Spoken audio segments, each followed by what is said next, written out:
Hello, everybody, and welcome to another My Music. Today, coming all the way from Gaithersburg, Maryland. Woo! The Yeehaw! most exciting city in the world. It's the most exciting city in the world. In the world. Is it really, though? We will find out. It is not. No, it is not. We will find out. We'll find out just where Adele actually comes from and all about her performance art, stroke music, etc. Straight after the dancing cat, which I know you all Keep on, don't stop.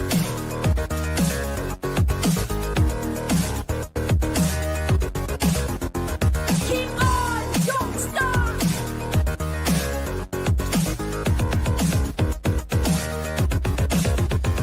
Keep on, don't stop.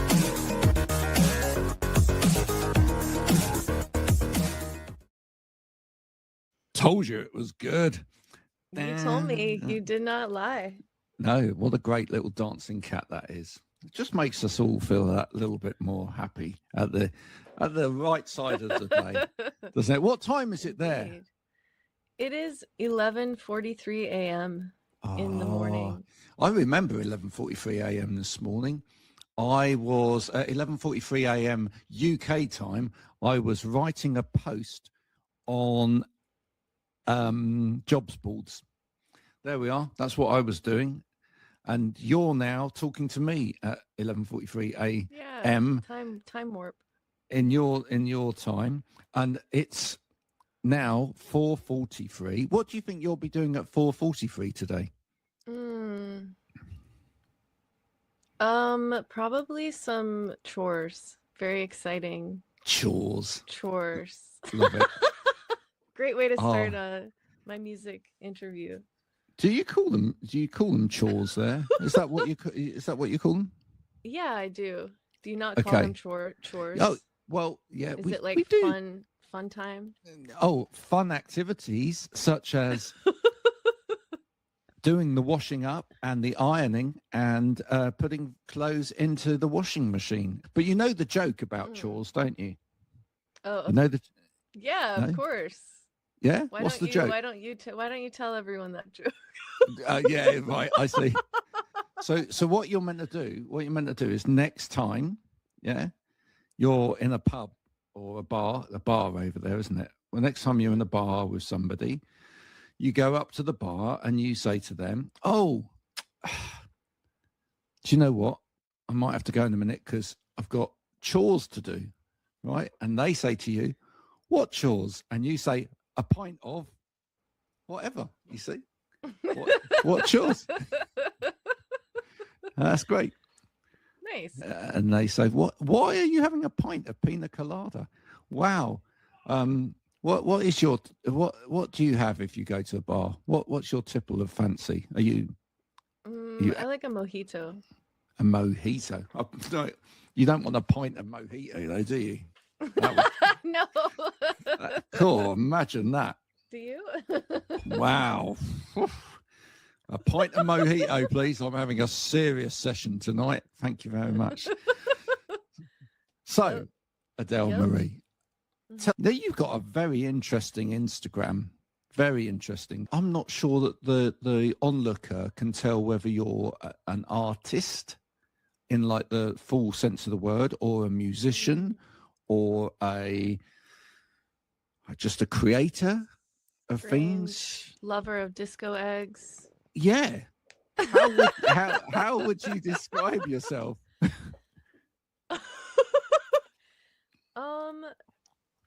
I guess I would say, multimedia artist. That's beautiful. Music has always come first. I've always prioritized that. But if I was not a musician, I would definitely be like more, I would have prioritized visual art more. But yeah, and I love any type of creative expression. I'm trying to incorporate some more choreography into what I'm doing as well. Cool. Now tell me, two things here. One, does the audience get it? And secondly, does tech get it? I feel like people can understand that, you know, somebody can be a little bit of this and a little bit of that and the shake your but sorry, it just reminded me of that song. Right. But when you're like trying to put things into different places for like different softwares like Spotify and you know what, and it just wants you to granulate yourself into, oh, I fit into that space or I fit into that space. It just really doesn't understand the kind of, oh, well, actually, I'm quite messy. I fit into all of those things. Right. Yeah. So how do you find all of that? It is strange to, you know, strange in a good way to be a serious, you know, to have my music set be so serious. But, you know, I just said on stage the other day, it's like, you know, like my music is so serious, but I'm such a weirdo.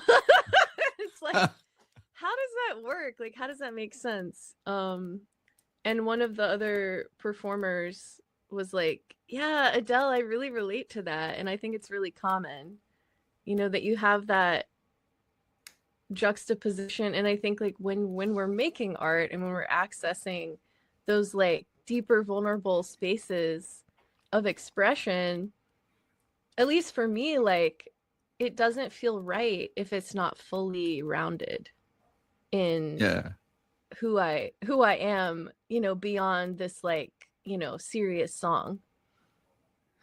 We know, for example, some of our funniest people over the years, some of our best loved comedians have also been those that have had serious mental health issues. Yeah, because definitely. it's hard. Crazy. Well, is it or is it just well, what is it? Is it just that it's actually that it's quite difficult in a way to be that switched on all of the time, right? Mm-hmm. Maybe some people are just kind of like dumbed down throughout life, right? So they're not really trying to experience anything particularly on the sort of outer regions of anything. So they're like, oh, I just will settle into things. I'll settle into patterns and I'll settle into relationships and I'll settle for, you know, the car and the mortgage and the this and the that and the, you know, and maybe those people like, you know, maybe that's what the midlife crisis is for some people, which is that they get to a certain point in their life and go, well, actually, did I just settle there? But for people that are really in touch with like being out there in terms of music, art, comedy, anything that's like an expression that kind of, you know, really has to push boundaries in a way in order for it to be real and authentic. Don't you think that those people, any of those people, it's quite difficult because you're switched on all of the time. Do you relax? What do you do to relax? No, I do. No, I do, but I think it's hard. Like, I mean, you know, American society is not exactly conducive to creativity. As far as, you know, for example, living as a full-time artist. That's not, you know, like a normal, like full-time career that people pursue. And so you really have to be creative and find a path to make it work. So it is really difficult to feel, to have that juggling act. Yeah, we have exactly the same over here. Most of our musicians work and then work again because it's like, exactly. Do you feel like it is working twice, like having two jobs? No, I do, but it's a different type of work. I mean, I'm a music therapist, and so I'm already using music in such a creative Yeah. emotionally present way with teenagers, you know, with like severe trauma history. And so I'm, you know, and the session, you know, can be compared to the creative process, you know, so I'm using those same parts of my brain in a way. The music for me definitely, like, it feels like self-care, but it's also really hard work. It's difficult, isn't it? Hey, but so do you ever get up of a day? Like, I mean, you got up, what time did you get up this morning? Like 10. Oh, okay. So it's quite late. Right. Okay. Yeah. Okay. You haven't got kids yet then, maybe. I don't know. Correct. I do not. No. Well, you see, I can tell that because you said 10, right? I mean, if you had, Yeah. if you had kids like me, kids I've changed, everything. Oh boy, will kids change you. I haven't slept for 19 years, right? That's Yeah. the simple thing Right. about having kids, right? Is that you should, if anybody out there, a little bit of advice, if you're thinking about having kids, just don't assume that you're going to have any sleep for ever, right? And then it's Nice. fine, right? But there's a plus side of that as well, is that you kind of feed off of that energy. They will get you up in the morning early, and you know keep you awake at night and stuff like that. So that's good. But then you've got to go with that energy. You've got to go with that flow. And the children are so playful. Oh, Children, and it's like, that's what, like, I want to inspire playfulness in adults.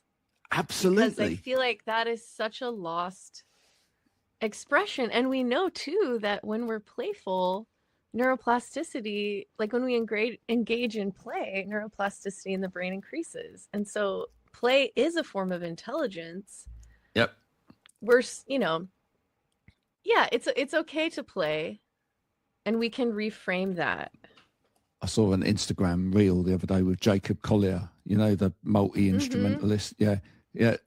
Playing with his Lego. I think he might have been sponsored by Lego to do this, obviously, but he was talking about how he plays with his Lego and then how it helps with his creative thing. I think we probably all need to just stop and play with some Lego or something at some point in the day and do that. Maybe you could get sponsored by Duplo. What's right? that? That's the big children's bricks. Do you know what I mean? Oh, okay. Right. Yeah. Well, I want to be sponsored by Goya. Oh, right. Goya, because, you know, I use these cans to hold up my keyboard. Right now, they're grass jelly. I found in my housemate's recycling. Yeah. Have you ever tried grass jelly? No. I No. haven't either. So, Right. you know, I guess we need to do that at some point. Okay, but if Goya, if you're listening, Goya, yeah. Well, they left me seen on Instagram. you see, I tagged them and I said, hey, like, shout out to Goya for these cans holding up my keyboard. and they were like, okay. Well, our cans are holding up your keyboard. And you were like, no, you missed it. You missed your opportunity there. What I was saying was, right, Yeah, sponsor my next tour, right? Exactly. I'll put Goya on the back of Marie. all my t-shirts. Don't worry. Yeah, and my fans are gonna buy all the Goya chickpea cans, and Do you then know we're gonna donate them to the hungry. I love it. I love it. So do you ever wake up and like not have any creative thought at all, or would your mind literally take you to one aspect of creativity or another? I think lately I'm tired, you know. Hard, right? I'm burnt out. I've been working as a music therapist it'll be 7 years this summer. Yeah. Full Wow. time, you know, and trying, you know, to do what I want to be energetically as a full-time artist, Yeah. you know. So Okay. but Well, yeah, okay. so Well, I we need think we need to deal with this right now. Okay. If you're feeling burnt out, we can't have that. Okay. We can't have Can't have Adele feeling burnt out. So where's your go-to place if you're beginning to feel a little frazzled or whatever? Where would you like us to transport you to today, so that, you know, for me it's always the ocean, always. I love standing by the sea. Yeah, for me it's laying under a tree. Cool. Yeah, that's my spot. Any particular tree in any particular place, or is it any tree will do? Any tree will do. Yeah, as long as there's leaves. as long as there's leaves. And look at the flutter. I A little like that. breeze. Yeah. A warmer temperature. I love laying on the earth. How long can you lay for though before your brain kicks into gear and you start creating? Well, I meditate every day, so that's kind of an that's good for you, that question. Yeah, I just practice, coming back to whatever my anchor is, whether it's a visual or a physical sensation. Yeah, so I don't know. I mean, I'm not the kind of person where like a melody will just pop into my head. I've got to be in a creative space, like with an instrument, for melodies to come to me. Oh yeah, I didn't necessarily mean that, although there are people that are just like that, right? But yeah. but for me it can be anything. Like literally, if I sit down, when you go on holiday and you go one of these holidays and there's got all the sun loungers and everyone sits on the sun lounger and it's nice weather and whatever, and like everybody else in my party just sits there and opens up a book and just sits there reading. They're kind of half reading because they don't, they're not really even bothered about the reading, and then they sort of doze off and fall asleep, and then they wake up and then they read a few more pages and they get a drink and then they read a few more pages and then they fall asleep again. And I can do that sitting down on one of those chairs for about half an hour, and then my mind's starting going like, I wonder what's over there.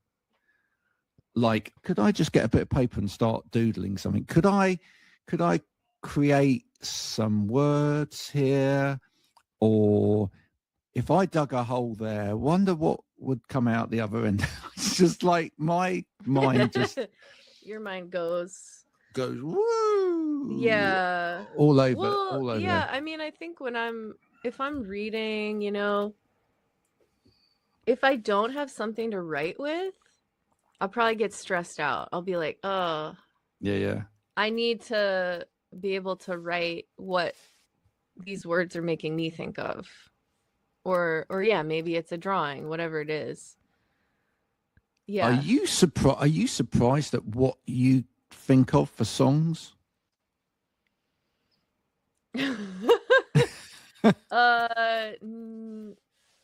What makes you ask that? I'm interested. I think it's I'm an interested. interesting question. It's like, oh, I'm so surprised in what way? I guess I don't think I'm surprised. I sort of vomit songs out.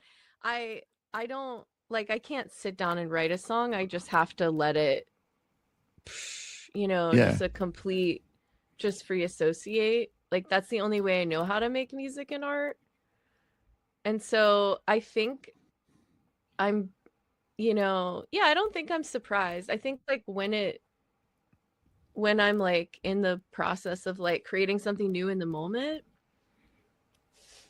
I feel so connected to myself. And that's another thing that they've studied in music and the brain too, that like they had like Dr. Charles Lim did a study with jazz musicians in an MRI playing compositions that they knew and then improvising. And with improvising, the parts of your brain that are processing like sense of self and personality are increased, and then like judgment, and self-monitoring are decreased. And of course, like that's with someone that is used to improvising, right? Improvising can also be extremely stressful for people, But for me, that was like always the main motivator to be a musician. If I couldn't make my own music, I wouldn't have been a musician. Do you know what? I was going off somewhere when you were talking about that. Cause I love jazz anyway. Right. But also I was just thinking about the tension that some people feel in when they're in that space in music, because I know like a lot of really great musicians, the bit that they struggle with is if they've got good enough to know all of the rules, right?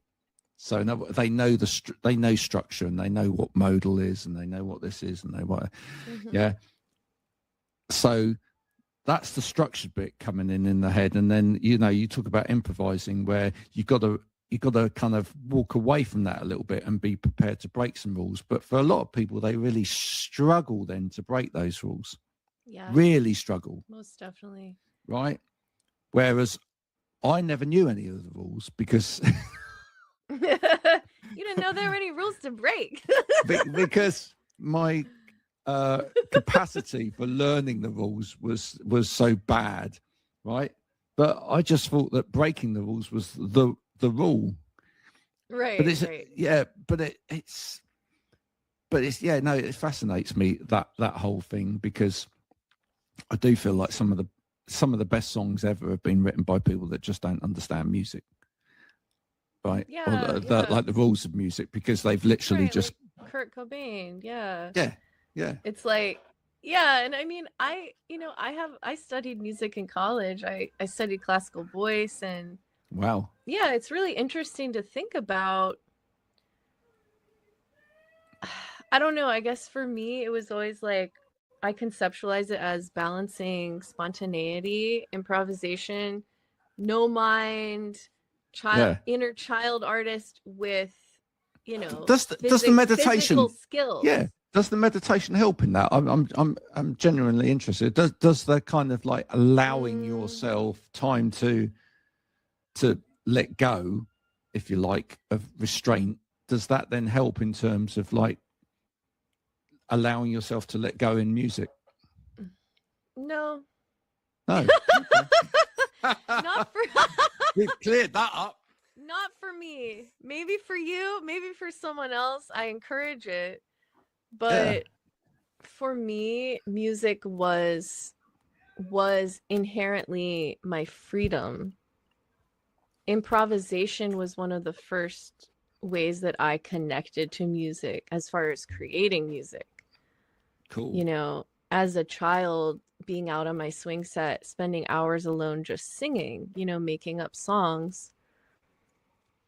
So I think for me, it just it was meditation. So there's definitely a link, of course. Yeah. It is meditation, right? Because you're tapping into that presence and you're connecting with yourself.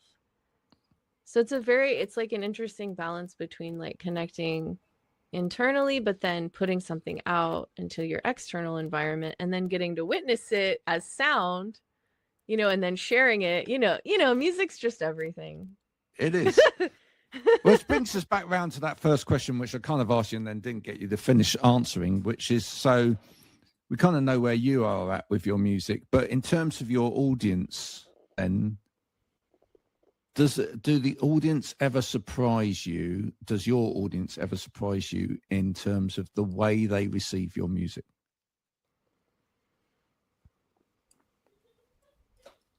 See, it's such a question. It's a heavy question. Sorry about that. No, go for it. Bring on the heavy questions. Yeah. But what I mean by that is that when you write, yeah, do you have any expectation of what the audience are going to be thinking about this, or this is just for you, and then however the audience respond to that is... Well, I think you asking that makes me think of something which probably is not quite answering the question again, but I think it surprises me when, because of course, like when I first write something new, I can feel that spark, right? I can feel that you know, excitement.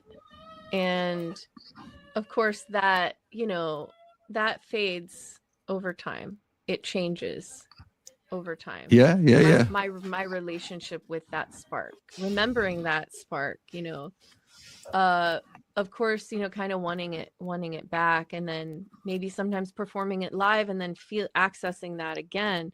But what I'm trying to say is that when the audience reacts, has a big reaction, like let's say I'm talking to them after a performance, I'm like, oh, okay, you were where I was 3 months ago. That's nice. Yeah. That's a nice way of putting it. It's interesting. I've been thinking more and more about that this week, actually. Some of the stuff that I've been writing about has kind of brought that up.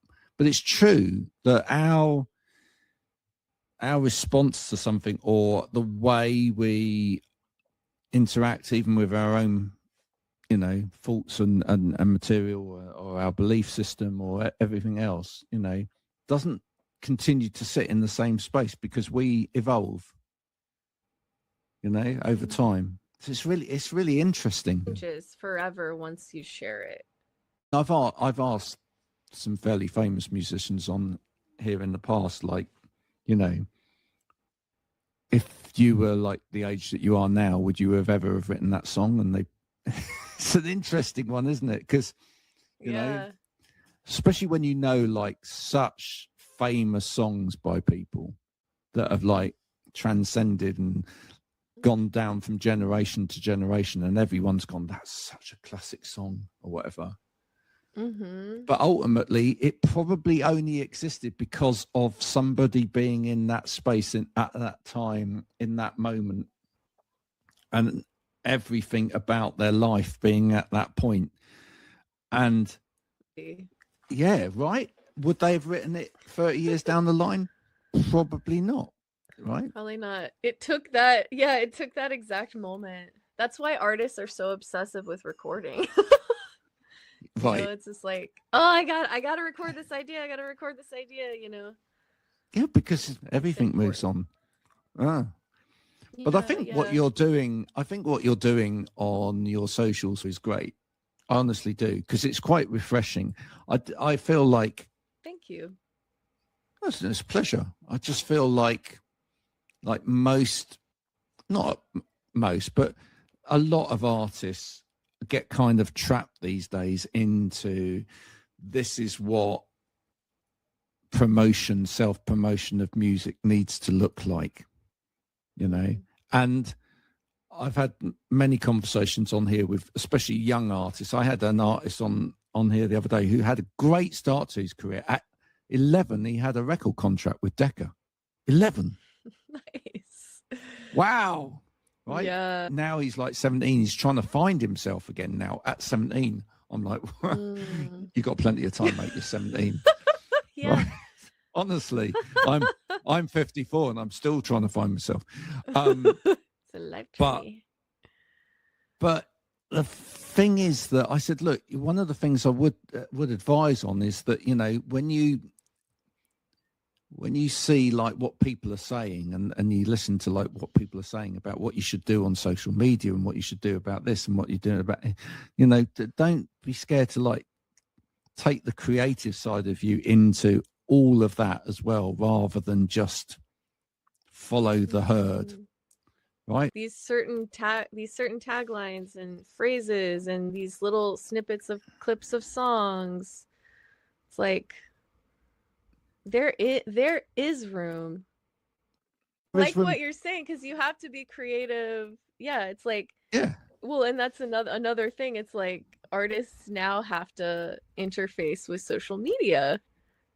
You know, that's a new evolution in what artists are having to do to be seen. It's very very hard to be an artist these days without a strong social media presence. So yeah, I like what you're saying, because it's like you can still be creative with that. Yeah, I just feel like years ago, like people were creative because of people got creative because of limitations, right? Mhm. Right? We've got to see the abundance of possibility, like digitally, the Yep. abundance of possibility as a limitation, and then get creative with it. I was watching a thing this morning with Dave Stewart from the Eurythmics talking about writing the first two albums with Annie Lennox, and literally having all of this just really rubbish equipment, and then went to Barclays Bank and said, got money out of Barclays Bank for a bit more equipment, right? Which they wrote the two albums on, but it was all recorded in their house, and it was all very lo-fi and whatever else. But the limitations created the creativity, and almost we've got to see the abundance that's there, but see that as a limitation and see how we can move past that limitation. Right, because too many options is not exactly a breeding ground for creativity. And No, like it's not. that. I don't know what but like the box method, or I don't know, something they call it, what you're describing, but yeah, it makes me think of Daniel Johnston and how inspiring artists that work within limitations, not only working within them, but yeah, like they actually transcend them into a place where it is accessible and it's inspiring. You know, an iconic folk musician made these recordings with a cassette tape recorder, whatever, in his parents' basement, you know, and it's like, oh, I can do that, you know. Precisely. When you hear an artist that's doing something. Thank you so much for joining me today. We could talk for hours. We could, but you need breakfast and what's the name of your friend there in the background with the guitar? Philippe. He was the mascot in one of my first bands. This is Francesca. She was the mascot in my last band. It was a psychedelic opera rock duo I was drummer vocalist in, and she was a mail order bride that I rescued from the patriarchy at Value Village. Yeah. And then I got my Furby that my friend gave me as a nostalgic gift. It's a modern day Furby for my previous birthday. Yeah. Of course, I have to say, I actually feel like that is a great song title that you just came up with. She was a mail order bride that I rescued from from the patriarchy at Value Village. Yeah, I honestly think that's a whole song title there. Yeah. I'd love to hear that song one day. You just might. Yeah, that's really beautiful. Listen, folks, this is wonderful. Adele, do go and check out Adele's music. We will put links to Adele's music just there if you're on Spotify, or somewhere else via a link if you're not. But thank you for coming and talking today. Thank you for having me. Thank you for sharing a little bit of your life in music. It's always a pleasure to get to know artists a little bit better. Hope you've enjoyed it as well. You there, whatever time of day it is, wherever you are in the world. Music isn't just the stuff that comes from the little box in the corner of the room. There's not little munchkins in there. These wonderful people make it, and they make it so that you can enjoy the world and see the world a little bit differently as well. So please do support any of the musicians that come on the show. If you see them out and about, buy their groceries for them, buy them a coffee. And if they're doing a concert or anything like that, pay them money and go. Yeah, absolutely. Buy them some cans. Buy them some cans of Goya. Because shout out to Goya. Shout out to Goya if you're listening. Come on in, Goya. Anybody going today? Going, gone. There we go. Until next time. This has been Adele. This has been me, and you've been you. Yeah. Thanks, everybody. We'll see you again soon you. on My Music. Bye for now. Bye-bye. Bye.